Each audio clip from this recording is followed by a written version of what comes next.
listening to, man. I'm so sorry. Sometimes you come across people that are simply disagreeable. Nothing's ever good enough. Subscribe, let's talk about it. I'm not listening to, man. I'm so sorry. If you was in a long-term relationship with a man, would you want him to take full control over the health and wellness in that relationship? No. No? Why is he telling me what to do? What if he knows a lot more about fitness and health? He doesn't. No?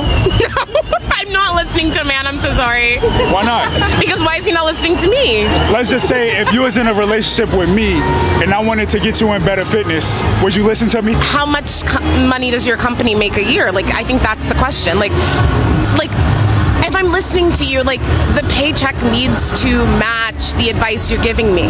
So, like, a Fortune 500 company, okay, I'll listen, because I'm getting paid to listen at that point. Okay, so what if you had type 2 diabetes and I wanted to help you reverse that? Would you listen to me then? Well, you can't reverse type 2 diabetes, unfortunately. Why do you say that? Well, you can ease the symptoms with lifestyle changes, but like you can't really get rid of it 100%. We don't even really know what causes diabetes, medically speaking. Most of type 2 diabetes come from being overweight to obese and having an excess of visceral if you're trying, fat. okay, yes, you're trying to get your woman in shape, but like, where are those standards coming from? Those standards are coming from the man having higher standards in health and wellness than you do. So if he's able, with that man, I'm so sorry. If he's able to communicate that to you, he can improve your health and wellness and for you to live a longer, healthier lifestyle. So listen, again, sometimes people just, they're beyond reproach, or they're just not in that space to listen to reason. The success of your company has very little to do with whether someone can help you get into shape. But when we put money as the forefront, the most important thing, then we kind of find ourselves pigeonholed in this area where he who has the biggest bag makes the rules. And even then, you still don't want to listen. During that whole conversation, he was mentioning someone that was better than you in a specific area, and you were just not with it. When you start with that framework, and it's fine if you hold that framework, you don't want to be with anyone, you want to be single for the rest of your life. That is absolutely fine. But when you simultaneously, when we hear from women all the time that you want someone that is essentially better than you, that is doing better than you or as well as you, then we find ourselves in this weird sort of conundrum, this weird sort of space. But we want to have a talk about something bigger than just this specific thing right here. But before we do that, like, comment, subscribe, hit that notification bell so you don't miss no uploads. We're still trying to go strong, still trying to do 2 a day. But we don't want you to miss out on lives, which we'll be doing randomly in random times, but usually at least 2 a week. I can guarantee we're doing those. But if you're not subscribed, if you don't hit that notification bell, you're never going to find it out. So with that being said, hype the video, share the video. We got merch in the store. So this is a very simple thing. When the easiest way to start dividing people in the community, stratifying it, is through money, is through income. When we put this as the goal, as the end all be all, then we understand that there's going to be a small part of the population that ever really achieves that sort of financial success. And it's a moving goalpost. It's usually determined by what we are consuming. When you see stuff online, you see stuff on Instagram, you see the photos, you see the vacations, you see the yachts, you see that lifestyle and you say, why not me? I should have that, but never really through the fruit of your own labor. I want to get with someone that can make that happen or that can show me the way. That is my goal. That's who I should be with, regardless of what you are actually looking like, what you bring to the sexual market. We confuse a market, the regular day market, with the sexual dating market. We forget, or we're not really cognizant, or we don't take a real long look in the mirror and say, physically, what am I bringing? And then personality wise, what am I bringing? To bring it back to her, that type of attitude is going to keep you from most men, especially men that have a modicum of success.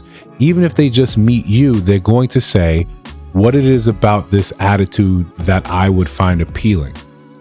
We like to discount and we make it seem like whenever you're ready, you're going to go to the high value tree and pluck a man right off of that. And here you go. They're readily available. It's just up to you when you are ready. No competition needed, no self-discovery, no introspection, no fitness even needed. It does not matter what you want, what you look like. You're always going to find someone ready to supply and give you exactly what you need. But we know reality is nothing like that. When we look at these men that we've deemed high value as a society, as women have said, these are the ones that are cut above the rest. They're not settling down. They're definitely not settling down for women that they would deem physically below their standard. You're going to want someone that elicits some sort of discipline, some sort of, they fit in the dress, they look the way they like. Most men at that echelon that are doing better for themselves, when you see them with women that we would deem mediocre, she was with him from way in the beginning. She believed in him when no one else would. We usually gloss over this fact. Sometimes we see these celebrities, right? These male celebrities, and say, "Oh, why is your wife like?" She believed in me when he had nothing but an acting, a drive to act. She was the one that supported him. She was the one that believed him. She gave him that inspiration to keep going. So men rarely betray something like that. But when the instances that we see that it does happen, where things go, where things don't make it, we look and say, see, that's why you don't do that. That's why you wait at the end. Okay, I'm not going to gainsay that. That happens. But while you're waiting at the end, you don't take any care for how you look. You don't take any care for what attitude you bring when you're waiting for that Prince Charming to finally, become ripe from the tree. So when you go to pluck that, or you attempt to pluck it, what's the first thing you say? Where are the good men at? Where the ones that you deem of value at? What do you do in turn? Well, let's create these events. That'll bring them. That'll bring them around.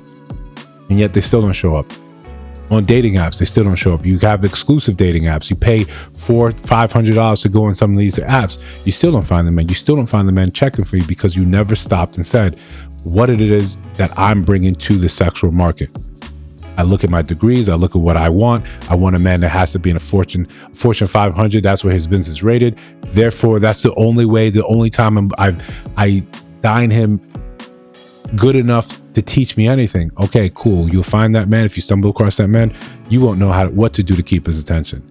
He'll look right through you, look right past you. You'll feel offended by that. There was that story a long time ago. I think it was Lena Dunham, where she was at, some sort of gala, some sort of dinner, and I think it was OBJ, when she was upset because he didn't find her attractive. He just kind of looked through her, and she had this whole article about that. That is the level of ridiculousness that a lot of this rises to. When you don't stop and appreciate what you are bringing to the sexual market, you're going to have hot takes. You can have takes like this that seem absolutely out of place. Even the friends in that video, go back and look back. They were looking at her like, I don't understand what she's saying. Sometimes you get to that point where you just want to be contrarian. You think I'm not the type that finds that attractive. I think most men are not the type that finds that attractive, especially when you're simply being contrarian in the face of sound logic. Why would you not want someone that is in better shape than you, that you are in a relation with, to help you get in better shape? Oh, I would never be with a man like that. Someone that is better than you in something, you deem because he doesn't make enough money, you can't listen. And even then, why would you listen to a man? It's ridiculous things like this that just help us think clearly and remember that our job here is just to protect the brand. All right, listen, I'll see you in the next one.